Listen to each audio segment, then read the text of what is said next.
Hey y'all, welcome to GHG Weekly episode 005. Today we are talking about updates to the reservation system that came based on some feedback on a new store who joined the app. Let's start though with the stats. So as I mentioned, we did have a new store join this week. We'll talk more specifics about them once they get fully set up and fully integrated and running. But it was great to meet with the owner and walk him through it. He was very excited about it. While we didn't have a lot of gamers signing up this week, what I'm most excited about is at the very bottom, the store check-ins. What you're seeing is Monday, Wednesday, Friday last week. We had 3 people check in each day. Those are 3 different people. And I am not all those people. But what we're starting to see is repetition. We're seeing people who come in on Monday nights have now checked in on multiple Monday nights. Same with the Wednesday nights and the Friday night crowds. There are different events going on those nights, and we're seeing check-ins from different events and different people attending those events. And so that's exciting to me in that people are seeing value in this. People are, hey, I'm coming in and I'm remembering I got to check into the store. It'd be great to get some feedback on whether it's the whole giveaway we're doing. This week coming up, we're going to be doing the drawing for either the Magic or the Warhammer bundle, or if it's some of these interactions they're having in stores, driving the check-in occurring. But we will learn more about that, but that's exciting to me. That's shows people are actually interested in this.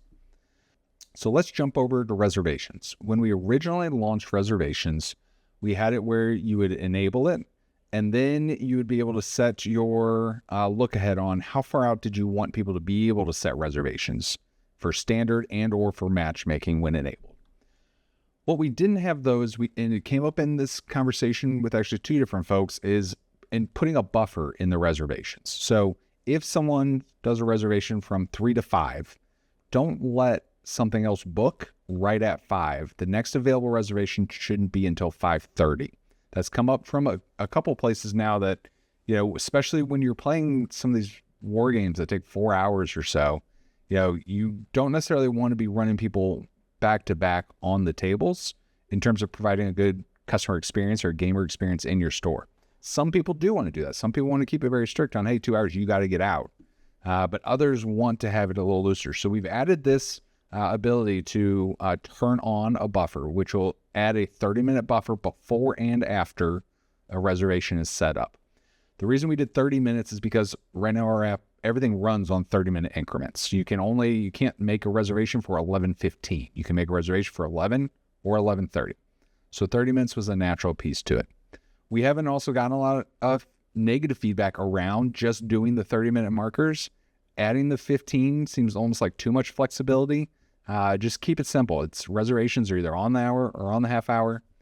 So besides the reservation buffer, we also now added down here in the table section, when you're creating a table, you can actually create it for more than just a 2-hour block. We originally defaulted everything to 2 hours.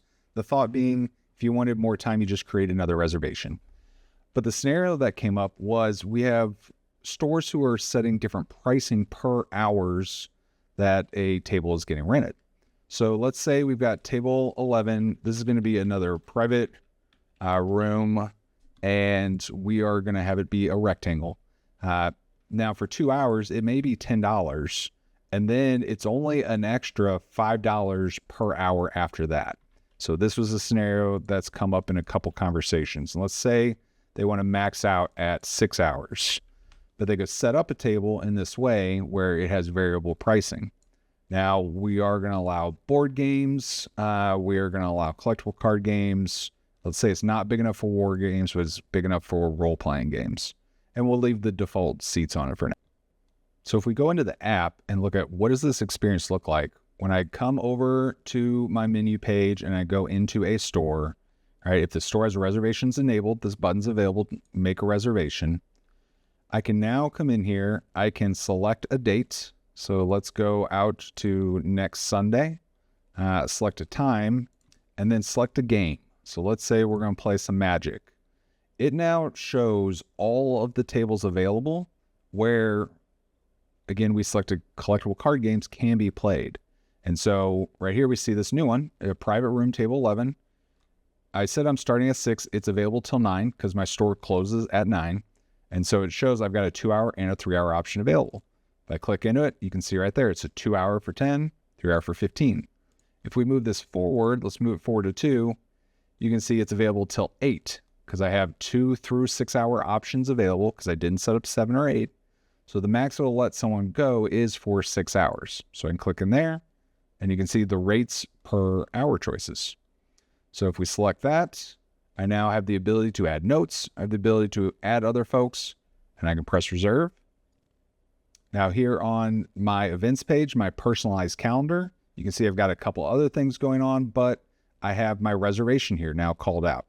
All right, it is showing that for those 2 hours it's $10. It's got the timing of it. Now I could go in and manage it, going into here and say, okay, I could change the table and flip to something else, or I could say, actually, I need it for 3 hours. And you can see it's going to show, okay, your reservation is now going to be 2 to 5 for $15. I can also come in here and start adding other gamers to it and save those changes. Saving those changes, you can see now the 3 hours are going to be $15 for this. Money is still due at the time when you check in. We're not collecting any money in the app. But this now gives stores a new tool to, again, manage this conversation, because since I am the manager of this store, if I come down to my store and come over here to reserve, you can see I've got some table reservations from events I have set up. Right here, I have on Sunday the 5th, a direct reservation. This is showing me or any of my employees that from 2 to 5, $15 is going to be due, and that it was set up by Game Haven Guild. That's my username. And they're playing Magic the Gathering. So you know what game they're coming into play. That way you can make sure it's set up appropriately for them. That addition really brings out, quite a few details around how stores are actually managing their reservations, aligning this tool to the processes they already have versus them having to create new processes based on the tool. The last piece to look at, we will go and look at how this looks in the store website. So if we go over to the store integrations, right, because I have my store set up, I'm now back in the GHG network site. I have the ability to export both my event calendar and my reservation availability to my website.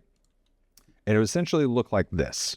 Let's pick a day when my test store is actually open. We'll go to the 5th.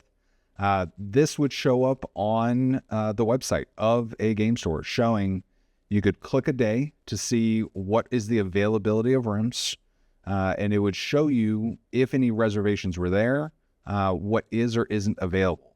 So I can't go backwards, right? You can only look on go forward days, but once I start making reservations and once those things start to show up, you'll see these times start to block out of, hey, I have a chunk of time available here and a chunk of time here. It knows if you want the buffer or not, and it'll add the buffer to that. And then if it's just not available, you block it yourself for the store for the whole day. It'll show as unavailable. And it does show the base price of what is a 2-hour price for this room, if there is one. It also shows, again, right, what is the table shape? What kind of games are allowed at this table? Is it in a private room, as this private room section, or a general's table section? And then to actually make reservations off the website, all they have to do is click into the Game Haven Guild app. It will go into it on the website, and then they'll be able to navigate to the store and be able to create their own reservations. I feel like that change to the reservations was a big one. That was very meaningful in terms of aligning processes and aligning kind of the scope around what this app can do. But we're still looking for some other pieces to get added in. We've had a couple pieces of feedback around some other functionality, not just to the reservation system, but to the calendar system that some folks would like to see added. And so we're working through that and what that looks like. But really, we're looking for even more feedback. If you have thoughts, if you have comments on how it's working or how you would like to see it work better, that you would want to use as a gamer or you would want to use as a store owner or operator or employee, please let us know. We're still working through building this thing out, as we will be, for the foreseeable future. It will be a constant update and make progress on it as we continue to have these conversations with game stores. That is the big update for this week.